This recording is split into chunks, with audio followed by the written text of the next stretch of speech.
Hello students, good morning. I am Surya and you are watching your channel English Kaksha. तो we are going to tell you about today narration. तो आज हम पढ़ने वाले हैं direct और indirect speech के बारे में। और डायरेक्ट और इनडायरेक्ट स्पीच में हम असर्टिव में कुछ रूल्स पढ़ चुके थे पहली वाली वीडियो में। अगर आपने पहली वीडियो नहीं देखी है तो पहले आप पहले की वीडियो देख लीजिए, जिससे कि आपको पहले के रूल अच्छे समझ में आ जाएं। तभी आप इस वीडियो देखें तो ज़्यादा बेहतरीन तरीके से समझ में आएगा।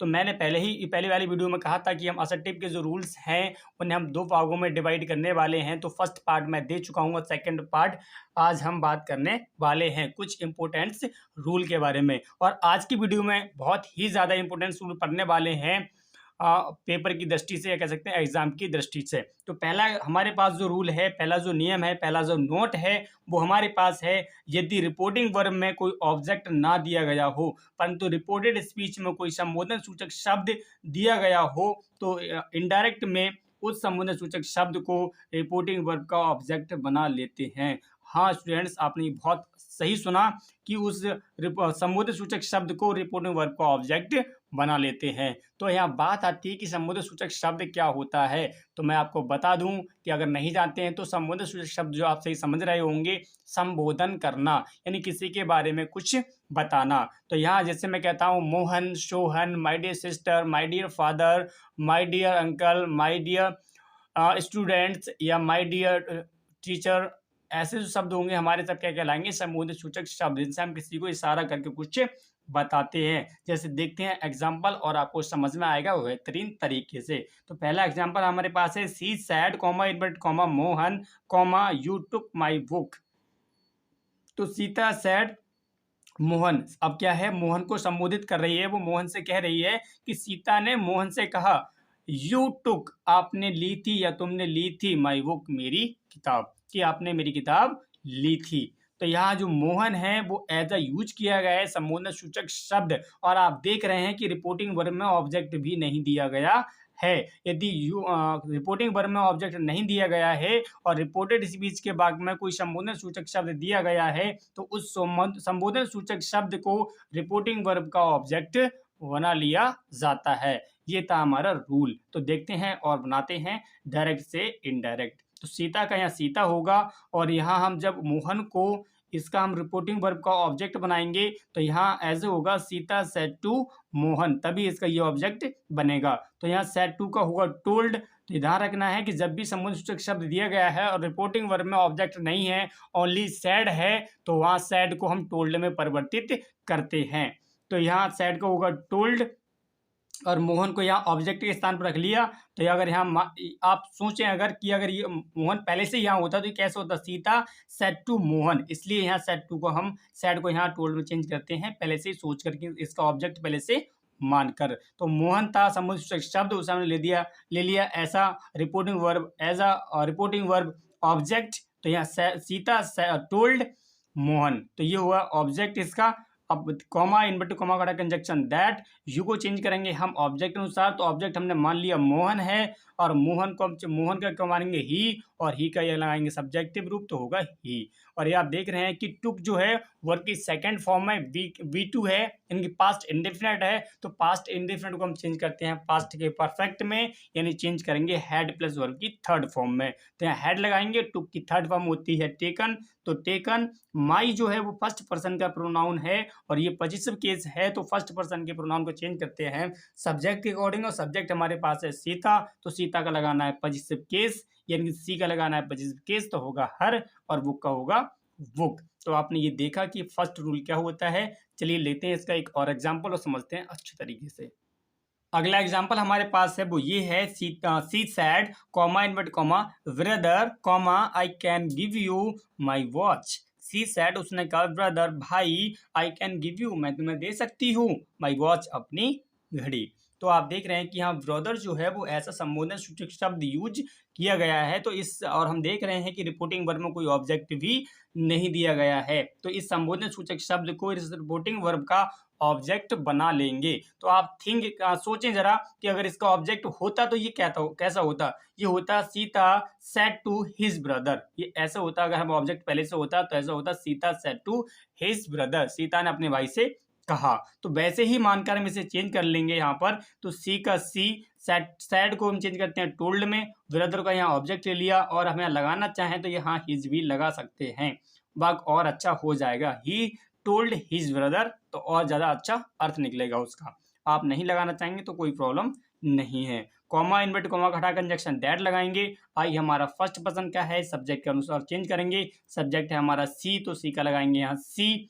और कैन के लिए कुड में, गिव का गिव, यू ऑब्जेक्ट, हम यू जो है वो ऑब्जेक्ट के स्थान पर है और सेकंड पर्सन का है, तो सेकंड पर्सन को चेंज करते हैं हम ऑब्जेक्ट के अनुसार। तो ऑब्जेक्ट हमारा ब्रदर है, ब्रदर यानी कि ही मानेंगे, और ही के क्या लगाना है मैं यहाँ ऑब्जेक्ट, क्योंकि यू यहाँ पर जो है ऑब्जेक्ट के रूप में है, तो यहाँ लगाएंगे ही का ऑब्जेक्ट हिम। और यहाँ देखा माई, माई हमारा फर्स्ट पर्सन का, चेंज करेंगे सब्जेक्ट के अनुसार। सब्जेक्ट है यहाँ पर सी, और सी का लगाएंगे यहाँ पॉजिटिव केस, तो लगाएंगे हर, और वॉच का वॉच। तो ये हमारा फर्स्ट रूल हुआ, और बहुत ही ज़्यादा इम्पोर्टेंट रूल था।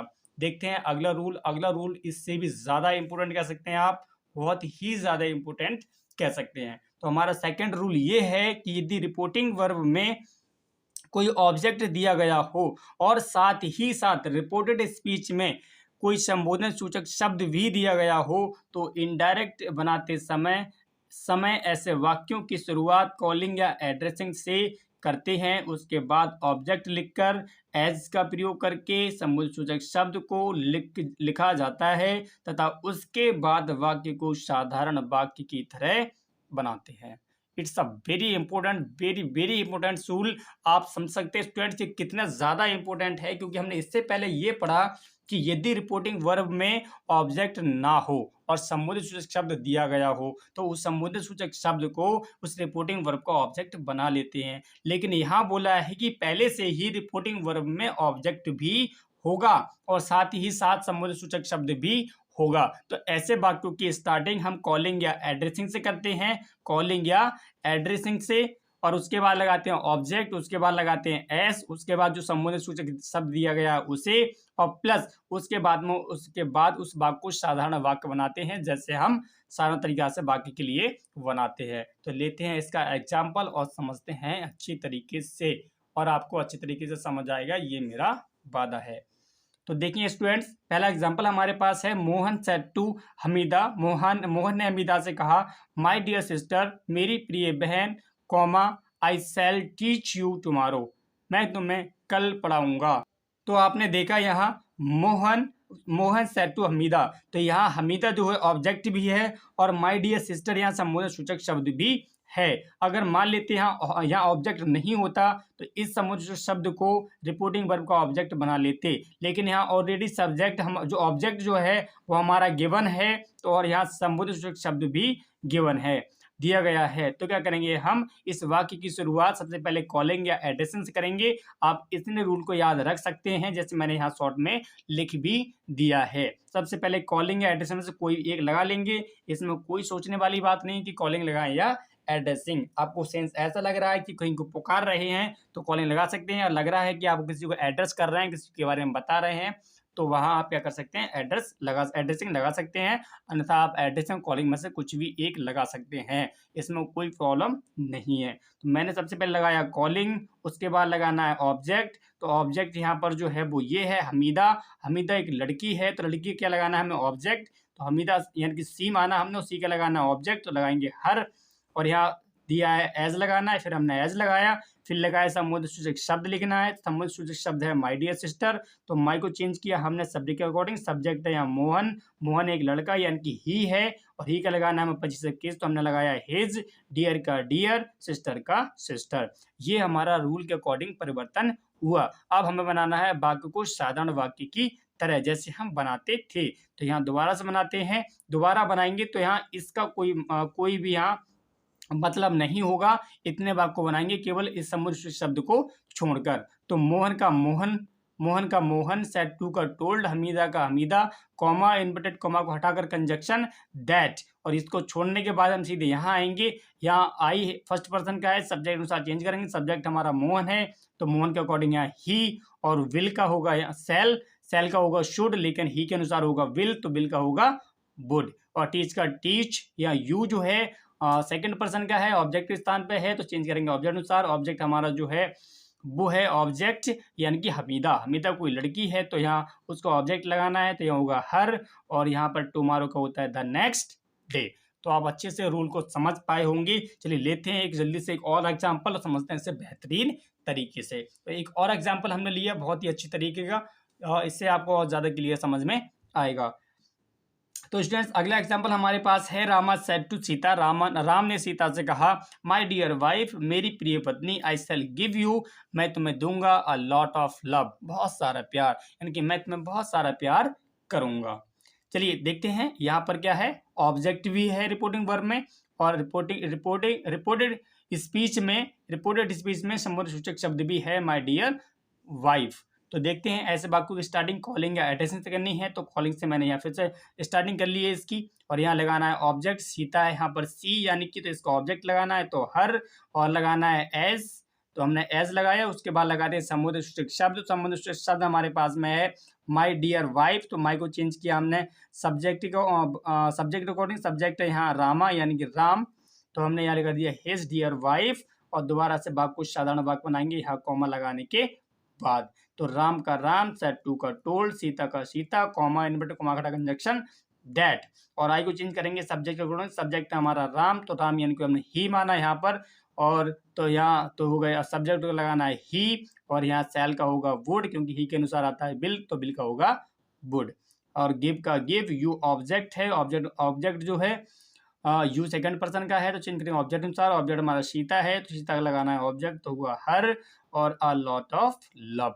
तो आई होप स्टूडेंट्स आप बहुत ही बेहतरीन तरीके से इस रूल को समझ पाए होंगे, और बुक से कुछ सेंटेंस लें और खुद भी उसकी प्रैक्टिस करें, जिससे कि आपको और बेहतरीन तरीके से समझ में आए। बढ़ते हैं इसके और कुछ नियम देखते हैं।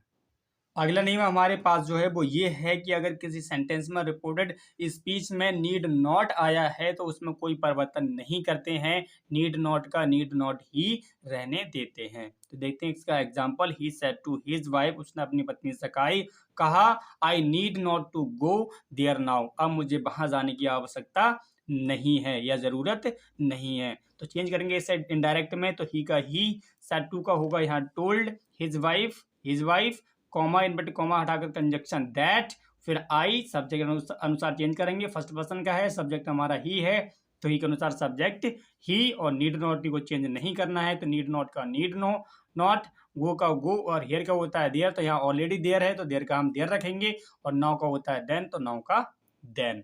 तो समझ गए होंगे आप इस रूल के लिए। देखते हैं और एक रूल, अगला रूल जो हमारे पास वो ये है कि यदि इनडायरेक्ट कॉमास के भीतर, यानी कि इनडायरेक्ट कॉमा यानी कि कॉमा इन्वर्ट कॉमा के भीतर, कॉमा इन्वर्ट कॉमा के भीतर वेल या यू शी शब्द हो तो इनडायरेक्ट स्पीच बनाते समय इन शब्दों को छोड़ देते हैं, क्योंकि ये शब्द निरर्थक होते हैं,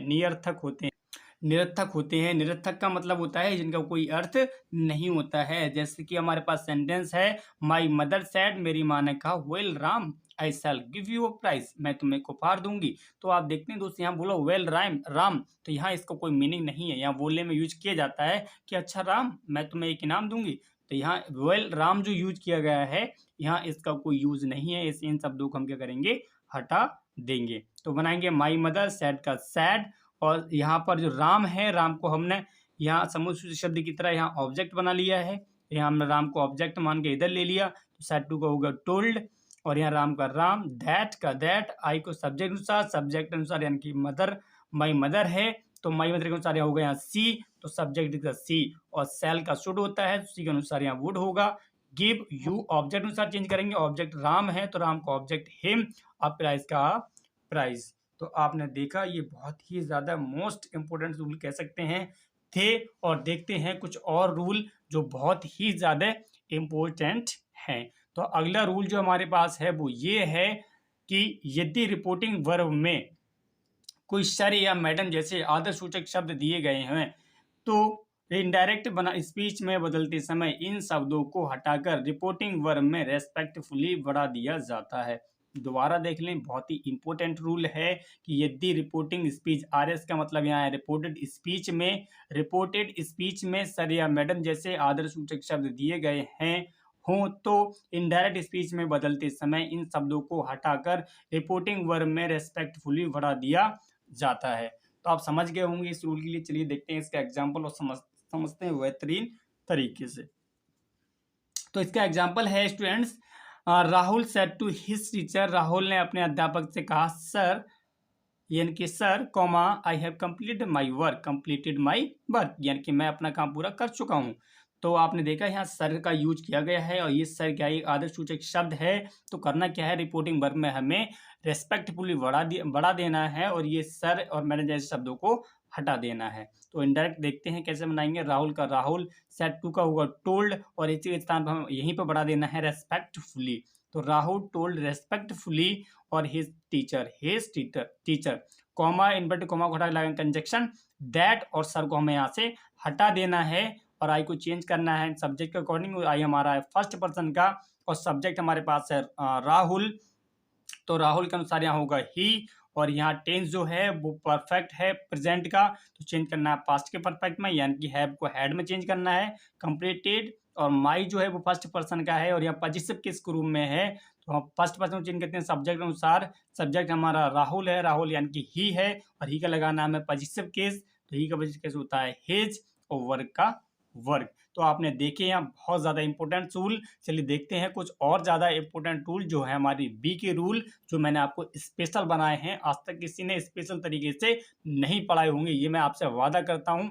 अगर आप किसी ने पढ़ाए हैं तो आप मुझे कमेंट में ज़रूर बताएं कि उस वीडियो मैंने देखी है। ये आपके लिए एक अनोखी वीडियो होगी, अनोखे रूल्स की वीडियो होगी कि यूज ऑफ वी स्पेशल किसी ने नहीं पढ़ाया होगा आपके लिए, जो मैं आज पढ़ाने वाला हूँ।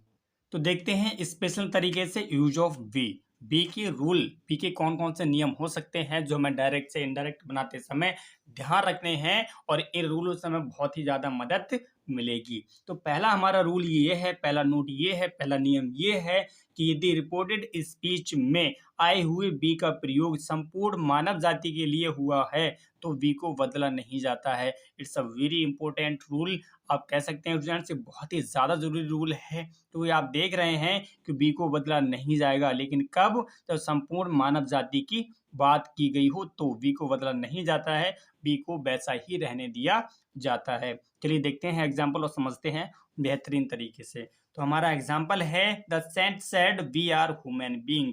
द सेंट सेड, एक महात्मा ने कहा या संत ने कहा कि वी आर ह्यूमन बीइंग, हम क्या हैं, सब मानव प्राणी हैं। तो ये क्या है, एक संपूर्ण मानव जाति की बात हुई है, मानव जाति का बोध हुआ है। तो इस वाक्य में हम बी को चेंज नहीं करेंगे। और बी को चेंज क्यों नहीं करेंगे मैं आपको ये भी अभी समझाऊंगा। चलिए देख लेते हैं पहले इसका परिवर्तन कैसे करेंगे। तो यहाँ द सेंट का द सेंट होगा, सैड का सैड, कॉमा इन्वर्टेड कॉमा हटाकर कंजक्शन दैट, और बी को चेंज नहीं करना है और यहाँ हमें आर भी चेंज नहीं करना है, ह्यूमन बीइंग। अब आर चेंज क्यों नहीं करना है, तो ये आप देख सकते हैं इस वाक्य में क्या है, दोनों कंडीशन अप्लाई हो रही हैं। पहली कंडीशन है बी को चेंज नहीं करना है, दूसरी कंडीशन है यहाँ सार्वभौमिक सत्य बात भी है कि हम सब क्या है, मानव प्राणी है। अगर हम यहाँ आर का वर्ग कर देंगे तो इसका अर्थ हो जाएगा कि संत ने कहा कि हम सब मानव प्राणी थे, तो अब क्या जानवर हैं, तो अब भी तो मानव प्राणी हैं। तो यहाँ इसलिए यहाँ हमने आर के लिए वर्ग में चेंज नहीं किया, जिससे कि वाक्य का सेंस गलत हो जाएगा। और यहाँ दोनों कंडीशन अप्लाई हो रही हैं, एक बी का रूल और एक सार्वभौमिक सत्य वाला रूल। तो आपको जरूर टेंस आने ही चाहिए और आपको टेंस अच्छी तरीके से आते हैं और आपको अच्छी से टेंस में उसका मीनिंग निकालना आता है, अर्थ निकालना आता है, तभी आप ज़्यादा अच्छी तरीके से डायरेक्ट से इनडायरेक्ट बना सकते हैं। अगर आपको अर्थ निकालना नहीं आता है तो थोड़ा प्रॉब्लम हो सकता है, क्योंकि अगर आप यहाँ अर्थ नहीं निकाल पाते तो आपको नहीं पता लगता कि ये सार्वभौमिक सत्य वाली बात है और आप आर का यहाँ वर्ग कर देते और ये हो जाता कि हम सब मानव प्राणी थे, तो ये वाक्य का सेंस गलत हो जाता और ये वाक्य भी गलत हो जाता। तो आपने देखा वी का फर्स्ट रूल। चलिए देखते हैं वी का सेकंड रूल।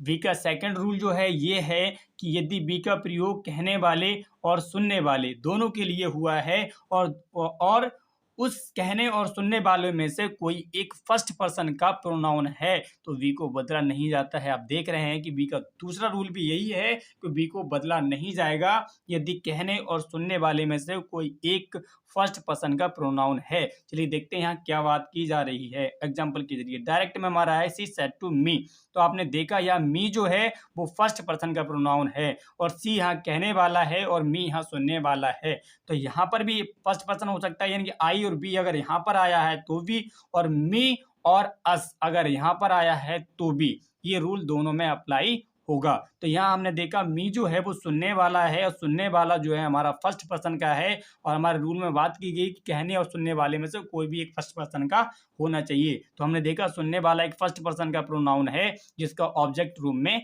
है, तो बी को बदला नहीं जाएगा। तो देखते हैं सी का सी, सेड टू का टोल्ड, मी का मी, कॉमा इनवर्टेड कॉमा खड़ा कंजक्शन दैट, और बी को हमें बदलना नहीं है तो बी का वी, और आर का यहाँ वॉज होगा, गुड का गुड, फ्रेंड्स का फ्रेंड्स। अब यहाँ कंफ्यूज आप हो सकते हैं कि पहले वाले वाक्य में हमने आर को चेंज नहीं किया था और यहाँ क्यों कर रहे हैं। तो चलिए देखते हैं वाक्य का अर्थ और समझाते हैं आपके लिए। तो यहाँ बी आर गुड फ्रेंड्स, हम अच्छे दोस्त हैं। तो ये कोई सार्वभौमिक शब्द बात नहीं है कि हम आज अच्छे दोस्त हैं तो हमारे हमेशा अच्छे दोस्त रहें। हो सकता है झगड़ा हो जाए और हम अच्छे दोस्त ना रहें, दोनों में लड़ाई हो जाए, अच्छे दोस्त ना रहें। तो इसलिए हमने यहाँ आर के लिए वॉज में आर के लिए हमने चेंज कर लिया। सॉरी, यहाँ वॉज नहीं होगा, वर होगा, क्योंकि बी के अकॉर्डिंग यहाँ वर ही आएगा। तो आर के लिए हमने वर में चेंज कर दिया, गुड फ्रेंड्स के गुड फ्रेंड्स, कि हम अच्छे दोस्त थे।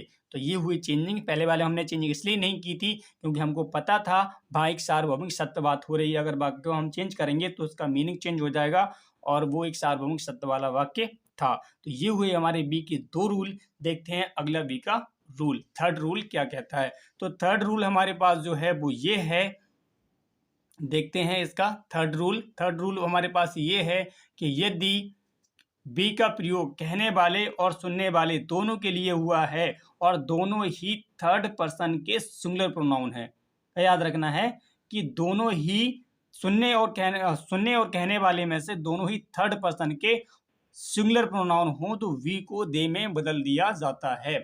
क्या रूल है कि यदि बी का प्रयोग कहने वाले या सुनने वाले दोनों के लिए हुआ है और दोनों ही थर्ड पर्सन के सिंगुलर प्रोनाउन है तो बी को दे में चेंज किया जाता है। देखते हैं क्या मतलब है कि यहाँ आप देख रहे हैं हिम जो है वो थर्ड पर्सन का सिंगुलर प्रोनाउन है और सी जो है वो भी थर्ड पर्सन का सिंगुलर प्रोनाउन है, और यहाँ बी का यूज किया गया है रिपोर्टिंग वर्ब में। तो यदि रिपोर्टिंग वर्ब में बी का यूज किया गया है और रिपोर्टिंग वर्ब में कहने और सुनने वाले दोनों ही थर्ड पर्सन के सिंगुलर प्रोनाउन हैं, तब वहां वी को दे में बदल दिया जाता है। अब तक हमने पढ़ा कि वी को नहीं बदला जाता है, अब हमने पढ़ा कि वी को दे में बदल दिया जाता है। तो यहाँ सी का सी होगा, सेड टू का टोल्ड होगा, हिम का हिम, कॉमा इन्वर्टेड कॉमा का हटाकर कंजक्शन दैट, और बी को चेंज करना है दे में तो वी को चेंज करेंगे दे में। यहाँ आर को चेंज करेंगे हम टेंस के अनुसार वर में, क्योंकि यहाँ है प्रेजेंट का कॉन्टिन्यूअस, चेंज करेंगे पास्ट के कॉन्टिन्यूअस में तो वर होगा, गोइंग का going, to Vareli, with our का अवर जो हमारा है फर्स्ट पर्सन का है, फर्स्ट पर्सन को हम चेंज करेंगे सब्जेक्ट के अकॉर्डिंग। तो सब्जेक्ट हमारा सी है और सी का हमें ऑब्जेक्ट क्या लगाना है, पॉजिटिव केस का होगा, हमारे पास पॉजिटिव केस जो होगा वो होगा हर, लेकिन यहाँ बी देखना है, यहाँ दे का जो पॉजिटिव केस होगा दे के अकॉर्डिंग या बहुवचन या सिंगुलर में है और यहाँ प्लूरल में है तो प्लूरल में ही यूज करना है। तो दे के अनुसार यहाँ होगा देयर, तो यहाँ लगेगा हर देयर टीचर। तो ये हुआ हमारा सेकंड रूल, और देख लेते हैं इसका थर्ड रूल, देख लेते हैं इसका फोर्थ रूल क्या कहता है। तो हमारे पास इसका फोर्थ रूल है बी का कि यदि बी का प्रयोग किसी समाचार पत्र के संपादक या पत्रिका के लिए हुआ है तो वी को इट में बदल दिया जाता है।